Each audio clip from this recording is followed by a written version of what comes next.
Cookery சேனலை பார்த்து யார் வேணாலும் சமையல் பண்ணலாம். ஆனா சுவையான சமையல் பண்றது எப்படி? நான் இதயம் நல்லெண்ணெயில சமையல் பண்றேன். ஆஹா ஓஹோன்னு பாராட்டுறாங்க. நீங்களும் இதயம் நல்லெண்ணெயில சமையல் பண்ணுங்க, பாராட்ட வாங்குங்க. தினம் தோறும் வாங்குவே இதயம் இதயம். பாத்தீங்களா? நல்லா பார்த்துட்டீங்களா? நல்லா பார்த்தீங்களா? நம்ம பெரம்பலூரில் என்னெல்லாம் நடக்குன்னு நீங்கள் எல்லாரும் பத்திரமா இருந்துக்கணும். கிட்னி போயிடும் எல்லாத்துக்கும். கிட்னி போகும்போதே கூட்டத்தோடு கூட்டம் கிட்னியை கழட்டிடுவாங்க. இதுதான் திமுக ஆட்சியில் நடைபெறக்கூடிய ஒரு மோசமான ஒரு சூழ்நிலையை நீங்கள் பார்த்துருக்கலாம். இங்கே தான் போக்குவரத்துறை அமைச்சர் இருக்கிறாங்க. ஆனால் போக்குவரத்துறை அமைச்சர் ஊர்லேயே 2-3 ஊருக்கு பஸ் இல்லைன்னு இப்போ நீங்கள் வீடியோலெல்லாம் பார்த்துட்டீங்க. ஆனால் நம்மளுடைய முதலமைச்சர் யார் தெரியுமா? டெல்டாக்காரன். நம்மளுடைய முதலமைச்சர் ஊர் எது? டெல்டாக்காரன். அவர் சொல்லுவார், நான் டெல்டாக்காரன் அப்படின்னு சொல்லுவார். இன்றைக்கி 12 லட்சம் ஹெக்டேர் இன்றைக்கி டெல்டா இன்றைக்கி பகுதியில் மழையில் 12 லட்சம் ஹெக்டேர் மழையில் நனைந்து இன்றைக்கி வீணாக போயிட்டுருக்கு. அவ்வளவு மோசமான ஒரு சூழ்நிலைக்கு இன்றைக்கி போயிட்டுருக்குன்னா காரணம் இந்த திமுக அரசு தான். உலகுக்கே சோறு போடும் உளவாளி நம்ம விவசாயிகளை பார்த்தீங்கன்னா அவங்களுக்கே கஷ்டத்தை உண்டு பண்ண ஒரு ஆட்சி எதுக்குன்னா நம்மளுடைய திமுக ஆட்சி தான். நீங்கள் மக்காச்சோள மாவுக்கு அதுக்கு 1% செஸ் வரி போட்டது இந்த திமுக அரசு. மறுக்க முடியுமா? யாராலும் மறுக்க முடியாது.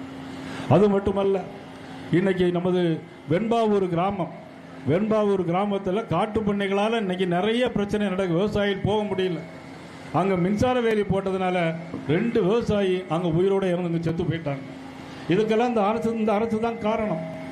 ஒன்றியந்தோறும் தானிய கிடங்கு அமைப்புன்னு சொன்னாங்க. ஒன்றியந்தோறும் ஏதாவது ஒரு இடத்துல அமைச்சிருக்காங்களா? ஒரு இடத்துல கூட அமைக்கல. இப்படிப்பட்ட அரசாங்கம் தான் இந்த அரசாங்கம். அது மட்டுமல்ல, கரூரில் பார்த்தீங்களேன்னு சொன்னால் கரூரில் 41 பேர் இறந்து போனாங்க. தாவேகா கட்சி தலைவர் வருகிறார். தாவேகா கட்சி தலைவர் வருது பிரச்சாரம் பண்ணும்போது அவர் மைக் எடுத்து 10% கமிஷன், 10 ரூபா கமிஷன் ஒரு டான்ஸ் ஆடுறார். உடனே கரண்ட் கட்டாது. அவர் மீது செருப்பு போடுறாங்க. அங்கே நடக்கிற தள்ளுமுள்ள 41 பேர் இறந்து போகிறார். அரை மணி நேரத்தில் உடனடியாக முதலமைச்சர் கரூருக்கு வருகிறார். யாரை காப்பாற்றுவதற்காக? கரூரில் உள்ள முன்னாள் அமைச்சரை காப்பாற்றுவதற்காக உடனடியாக வருகிறார். இரவோடு இரவாக 41 பேருக்கும் அங்கு வந்து உடனடியாக போஸ்ட்மார்ட்டம் செய்யப்படுகிறார். உடனடியாக போஸ்ட்மார்ட்டம் செய்யப்பட்டு அங்கிருந்து இரவோடு இரவாக எல்லா உடல்களையும் அங்கே விரைந்து அனுப்பப்படுகிறார்கள். இதற்கு என்ன அவசரம் வந்திருக்கிறது? 41 பேர் இறந்து போனால் முதலமைச்சர் உடனடியாக வருகிறார். ஆனால் 65 பேர் இறந்து போன கள்ளக்குறிச்சியில் கள்ளச்சாராய சாவுக்கு முதலமைச்சர் வரவே இல்லை. கேட்டால் அவர்கள் கள்ளச்சாராயம் குடித்து இறந்தார்கள் என்று சொல்கிறார்கள். அந்த அளவுக்கு ஒரு மோசமான ஒரு ஆட்சி. ஆனால் ரோடு ஆக்சிடென்ட் நடந்தால் இறந்து போனால் 2 லட்சம் 3 லட்சம். ஆனால் சாராயம் குடிச்சிட்டு சேர்த்தாதான் இந்த ஊரில் 10 லட்ச ரூபா தரக்கூடிய முதலமைச்சர் நம்ம தமிழ்நாட்டில் மட்டும்தான் இருக்கார் என்பதை நீங்கள் உண்மையிலே தெரிஞ்சுக்கணும். இன்னைக்கு தேசிய ஜனநாயக கூட்டணி யார் உருவாக்கி இருக்கிறார்கள்? இது தானாக உருவாகின கூட்டணி. மத்திய உள்துறை அமைச்சர் அமித்ஷா அவர்கள் நேரடியாக வந்து அனைத்து இந்திய அண்ணா திராவிட முன்னேற்ற கழகத்துடைய பொதுச் செயலாளர் மதிப்புக்குரிய அண்ணன் EPS அவர்களை அழைத்து பேசி இந்த திராவிட மாடல் ஆட்சி தமிழகத்தில் இருக்கக்கூடாது என்பதற்காக அந்த கூட்டணியை உடனடியாக உருவாக்கினார். இது ஏதோ நாங்கள் நயினார் நாகேந்திரன் உருவாக்கிய கூட்டணி ஒன்றும் இல்லை. இது மேல்மட்ட அளவிலே அண்ணன் EPS அவர்களும் மாண்புமிகு உள்துறை அமைச்சர்களும் சேர்ந்து உருவாக்கிய கூட்டணி. இந்த கூட்டணி இயற்கையாக உருவாக கூட்டணி. ஆனால் திருமாவளவன் சொல்லுகிறார் இந்த கூட்டணியை பார்த்து, என்ன தெரியுமா சொல்லுகிறார்? இது விரும்பத்தகாத கூட்டணி. நான் கேட்கிறேன் அவர்களை பார்த்து, திமுக கூட்டணியில் இருக்கிற மதிப்புக்குரிய திருமாவளவனை பார்த்து நான் கேட்கிறேன். திமுக கூட்டணியில் இருக்கிற மதிப்புக்குரிய செல்வ பிறந்தை அவர்களை பார்த்து நான் கேட்கிறேன். சமூக நீதி எங்கே இருக்கிறது? உங்களால் பதில் சொல்ல முடியுமா? வேங்கவேல் பிரச்சனை என்னாச்சு? மதிப்புக்குரிய திருமாவளவன் அவர்களால் சொல்ல முடியுமா? அது மட்டுமல்ல, நேற்று நடந்த மழையில் செம்பரம்பாக்கம் ஏரி திறப்பு விழாவிற்கு காங்கிரஸ் கட்சியினுடைய தலைவரை அழைக்கவில்லை. மதிப்புக்குரிய காங்கிரஸ் கட்சியினுடைய தலைவர் செல்வ பெருந்தகை சொல்லுகிறார், எங்களை ஏன் அழைக்கவில்லை? தாழ்த்தப்பட்ட சமூகம் என்பதற்காக ஒதுக்கிறீர்களா என்று கேட்கிறார். இதைத்தான் புரிந்து கொள்ள வேண்டும். சமூக நீதி அங்கே இருக்கிறதா? கிடையாது. பிறகு ஏன் அந்த கூட்டணியில் இருக்கிறீர்கள்? வெளியே வர வேண்டியது தானே. ஆனால் சமூக நீதி எங்கே இருக்கு தெரியுமா? பாரதிய ஜனதா கட்சியில் இருக்கிறது. யாராக இருந்தாலும் சரி. இன்னைக்கு இந்தியாவுடைய ஜனாதிபதி யார் தெரியுமா? தாழ்த்தப்பட்ட சமூகத்தைச் சேர்ந்த மதிப்புக்குரிய மேதகு முர்மு அவர்கள் தாழ்த்தப்பட்ட சமூகத்தைச் சேர்ந்தவர்கள். அப்துல் கலாம் அவர்களை ஜனாதிபதியாக ஆக்கி காட்டிய கட்சி எந்த கட்சி தெரியுமா? பாரதிய ஜனதா கட்சி. எங்களுக்குள் பேதம் கிடையாது. இந்து முஸ்லீம் இஸ்லாம் என்கின்ற பேதம் பாரதிய ஜனதா கட்சியில் கிடையாது. ஆனால் அதை உருவாக்குகிறார்கள். நீங்கள் திமுக கூட்டணியில் இருக்கிறீர்கள்.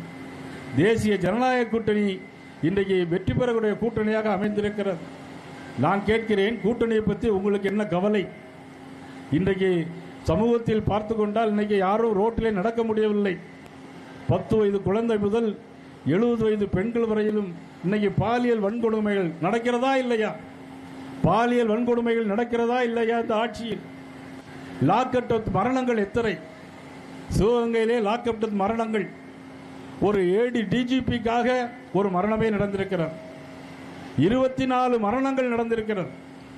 ஆனால் 24வது லாக்அப் டெத்தில் மட்டும்தான் முதலமைச்சர் சொல்றார் சாரி அப்படின்னு சொல்றார். ஆனால் சாரின்னு சொல்றதும் யார் அந்த சாருன்னு கேட்கறதும் இந்த தேசிய ஜனநாயக இந்த தேசிய திமுக கூட்டணியில் தான் நடைபெறுகிறது. INDA கூட்டணி மட்டும்தான் நடைபெறுகிறது. அண்ணா பல்கலைக்கழகத்தில் ஒரு பெண் இரவு 8 மணிக்கு பாலியல் பலாத்காரம் செய்கிறார். போன்லேயே பேசி சாரிடம் பேசுங்கள் என்று சொல்கிறார். நாங்கள் கேட்கிறோம், அந்த சார் எந்த சார், அது யார் சார் அப்படின்னு கேட்கிறோம். கேட்டால் திமுக மந்திரி வீட்டில் உட்காந்து பிரியாணி சாப்பிட்டுட்டு இருக்கிறான். அந்த அளவுக்கு தான் இன்னைக்கு திமுக கூட்டணி இருக்கிறது. அது மட்டுமல்ல, திமுகவில் யார் முதல்ல மதிப்புக்குரிய கலைஞர் அவர்கள், இரண்டாவது அவருடைய மகன் மதிப்புக்குரிய நமது இன்றைய முதலமைச்சர் மதிப்புக்குரிய ஸ்டாலின் அவர்கள், மூன்றாவதாக அவருடைய மகன் துணை முதலமைச்சர் உதயநிதி ஸ்டாலின் அவர்கள் இன்றைக்கு 3வது தலைமுறையாக இன்றைக்கு இருந்து கொண்டிருக்கிறார்கள். ஆக குடும்ப ஆட்சிக்கு முடிவு கட்ட வேண்டும். ஒரு குடும்பம் மட்டும்தான் வாழ வேண்டுமா? புரட்சி தலைவி அம்மா அவர்கள் அழகாக இந்த வீடியோவிலே பேசினார்கள். நீங்கள் எல்லோரும் பார்த்தீர்கள் மக்கள் குரல் என்ன என்று. அதை இப்பொழுது கூட பார்க்கலாம். அந்த மக்கள் குரல் இப்பொழுது பார்க்கலாம். அது வீடியோ போடுங்க.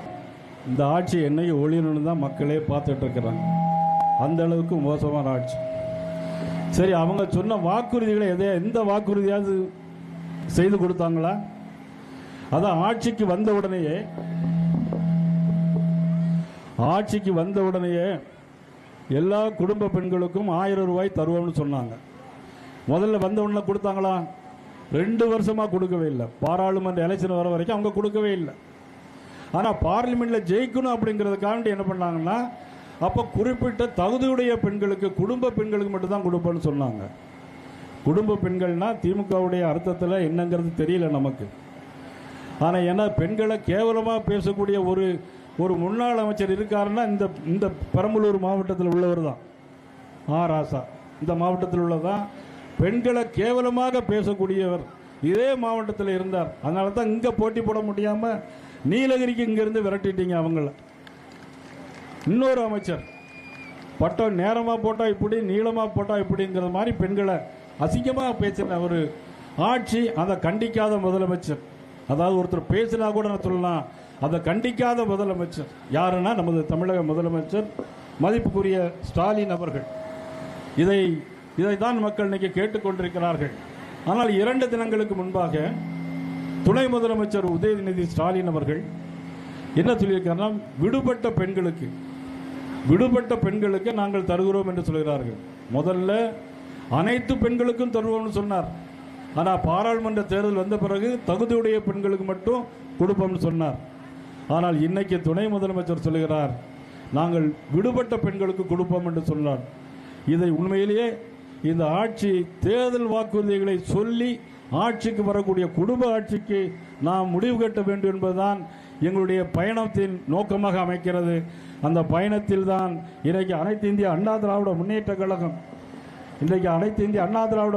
கழகம் பாரதிய ஜனதா கட்சி நமது பாரிவேந்தர் அவருடைய கட்சி, புதிய நீதி கட்சி, தமிழ் மாநில காங்கிரஸ் எல்லாம் ஒன்றிணைந்திருக்கிறது. இன்னைக்கு எடப்பாடி அண்ணன் அவர்களுடைய தாயாரை பற்றியே இழிவாக பேசியவர் தான் ராசா அவர்கள். அவர்களெல்லாம் இங்கே ஓட்டு கேட்க வந்தால் என்ன செய்யணுமோ அதை நீங்கள் செய்ய வேண்டும் என்று உங்களை எல்லாம் இந்த நேரத்தில் நான் அன்போடு நான் கேட்டுக்கொள்கிறேன். தேர்தல் வாக்குறுதிகளில் உண்டு. என்ன சொன்னார்கள்? காவிரியும் குண்டாரையும் இணைப்போம் என்று சொன்னார்கள். காவிரியும் குண்டாரையும் இணைப்போம் என்று சொன்னார்கள். இதுவரையிலும் இணைத்திருக்கிறார்கள் அவர்கள்? இதுவரையிலும் காவிரி குண்டாரை இணைத்திருக்கிறார்களா? ஆட்சி முடிய போது, ஆட்சியினுடைய ஆயுளும் முடிய போது. இதையெல்லாம் பார்த்து கொண்டுதான் நாம் சும்மா இருக்கக்கூடாது என்று அனைவரும் திரண்டு நமது தேசிய ஜனநாயக கூட்டணிக்கு உங்களது அன்பான ஆதரவை தர வேண்டும் என்று இந்த நேரத்தில் கேட்டுக்கொள்வதோடு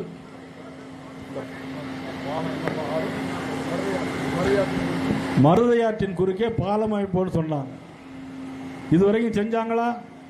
இதுவரைக்கும் செய்யலை.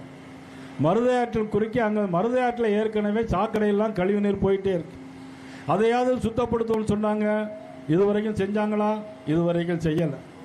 ஆக அந்த மருதையாற்றில் இன்னைக்கு 150 கோடி ரூபாய்க்கு பாலம் அமைத்து கொடுத்தது மாண்புமிகு மத்திய அரசு, பாரத பிரதமர் நரேந்திர மோடி அவர்கள் என்பதை நாம் தெரிவித்துக் கொள்ள வேண்டும்.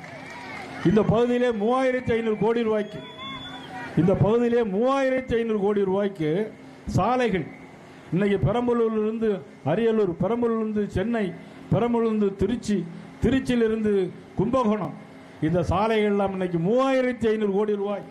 ஒண்ணுமே செய்யலை அப்படின்னு திமுக ஆட்சி சொல்றாங்க.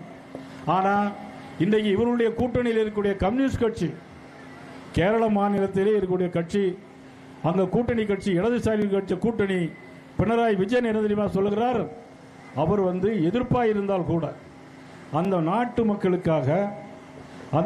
மக்களுக்காக விழிஞ்சத்திலே ஒரு பெரிய துறைமுகத்தை கேட்டு வாங்கியிருக்கிறார். எவ்வளவு ரூபாய் தெரியுமா? 10,000 கோடி ரூபாய்க்கு. 10,000 கோடி ரூபாய்க்கு ஒரு துறைமுகத்தை வாங்கியிருக்கிறார். அந்த நாட்டு மக்களுடைய நலனுக்காக இடதுசாரி கட்சிகளுடைய முதலமைச்சர் பினராயி விஜயன் அவர்கள். அது மட்டுமல்ல, இங்கே நம்முடைய நாட்டில் PM-ஸ்ரீ திட்டத்தின் மூலமாக பள்ளி கல்வி சேர வேண்டும் என்று மத்திய அரசு சொல்லிக்கொண்டே இருக்கிறது. ஆனால் கேரள மாநிலத்தில் அதை இன்னைக்கு வாங்கியிருக்கிறார் பினராயி விஜயன். இவரோடு இருக்கக்கூடிய முதலமைச்சர், இவருடைய கூட்டணியில் இருக்கக்கூடிய முதலமைச்சர் PM-ஸ்ரீ திட்டம் என்று சொன்னால் பள்ளிக்கூடத்திலே படிக்கிற மாணவர்களுக்கு ஃபீஸ் மிக மிக குறைந்த ஃபீஸ். அவர்களுக்கு போறதுக்கு, கல்விக்கு, பள்ளிக்கூடங்களுக்கு போறதுக்கு பஸ்ஸுகள், அங்கே கம்ப்யூட்டர் வசதி, அங்கே கம்ப்யூட்டர் லேப் வசதி, விளையாட்டு மைதானங்கள், எல்லா மொழியிலையும் படிக்கலாம், தாய்மொழியிலையும் படிக்கலாம். ஆக PM-ஸ்ரீ திட்டத்தில் பல்லாயிரக்கணக்கான கோடி ரூபாயை வாங்கியிருப்பது கேரள அரசு, இடதுசாரியுடைய கட்சி. ஆனால் நம்முடைய முதலமைச்சர் அந்த திட்டத்தில் சேர மாட்டோம் சொல்றாங்க. ஏன் தெரியுமா? இங்க உள்ளெல்லாம் படிச்சு முன்னேறிடக்கூடாது. படிச்சு முன்னேறிவிட்டால் விவரமாகிவிடும், ஓட்டு மாற்றி போட்டுருவாங்கிறதுனால தான் நம்முடைய முதலமைச்சர் இந்த மாதிரி திட்டங்களுக்கு எதிர்ப்பு தெரிவிக்கிறார். இன்னொன்று, கேந்திர வித்யாலயா பள்ளியினுடைய மத்திய அரசு பள்ளி ஒன்று இருக்கிறது. ஆனால் கேரள மாநிலத்தில் ஏராளமான பள்ளிக்கூடங்கள் இருக்கிறது. நமது ஊரில் ஒரு பள்ளிக்கூடத்துக்கு கூட அனுமதி கொடுக்கப்படவில்லை. ஏன் என்று சொன்னால் அங்கேயும் ஃபீஸ் எல்லாமே இலவசம். கேந்திர வித்யாலயா பள்ளி வந்தால் எல்லோருக்கும் இலவசமாக கல்வி கற்க முடியும்.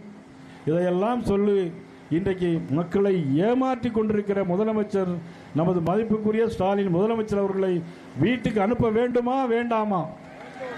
வீட்டுக்கு அனுப்ப வேண்டுமா வேண்டாமா? ஆகவே தான் இந்த தேசிய ஜனநாயக கூட்டணி ஒரு புனிதமான கூட்டணி.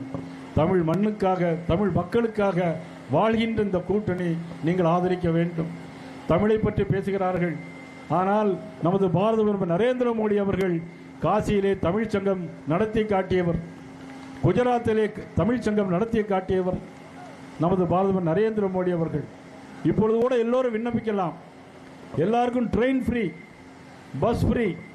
ஆனால் நெட்டில் போய் பார்த்தீங்கன்னா நீங்கள் IIT மூலமாக காசி தமிழ்ச்சங்கம் போவதற்கு எல்லோரும் இலவசமாக காசிக்கு போய் கொண்டு வரலாம். பஸ்ஸிலே போகிறவர்கள் ஒரு நாள் 400 கிலோமீட்டர் போய் தங்கி மறுநாள் அவங்களை கூட்டி போலீஸ் பாதுகாப்போடு கூட்டி போகிறார்கள். ஆக ட்ரெயினிலே கூட்டி போகிறார்கள். எல்லோரும் முன்பதிவு செய்து இலவசமாக காசிக்கு சென்று நமது சிவபெருமானையும் சந்தித்து விட்டு வரலாம். அதே நேரத்தில் நீங்கள் தமிழ்ச்சங்கத்திலும் கலந்து விட்டு வரலாம். வடகாசி தென்காசியிலிருந்து உங்களுக்கு ட்ரெயின்கள் விடப்படுகிறது என்பதையெல்லாம் இந்த நேரத்தில் சொல்லி இந்த கூட்டத்தில் சிறப்பான முறையில் ஏற்பாடு செய்த அத்தனை நல்ல உள்ளவங்களுக்கும் இந்த பகுதி மக்களுடைய நீண்ட நாள் கோரிக்கை, இந்த பகுதி மக்களுடைய நீண்ட நாள் கோரிக்கை, இங்கு ட்ரெயின் விடவில்லை என்கின்ற கோரிக்கை இருக்கிறது. தண்டவாளங்கள் அமைத்து ட்ரெயின்கள் நிச்சயமாக விடப்படும்.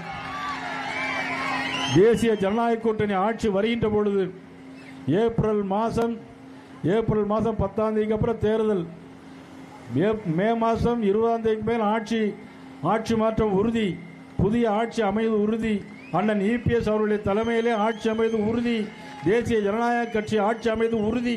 அந்த நேரத்தில் உங்களுக்கு தண்டவாளங்களும் வரும், ரயில் வரும். பெரம்பலூரில் இருக்கின்ற எல்லா மக்களும் இந்த 2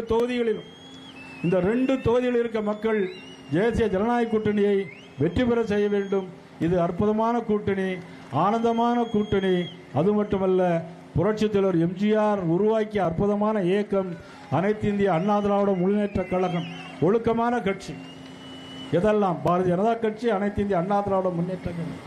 ஒழுக்கமான தலைவர்கள் பிரதமர் நரேந்திர மோடி அவர்கள், ஒழுக்கமான தலைவர் புரட்சித் தலைவர் எம்ஜிஆர் அவர்கள், புரட்சித் தலைவர் அம்மா அவர்கள்.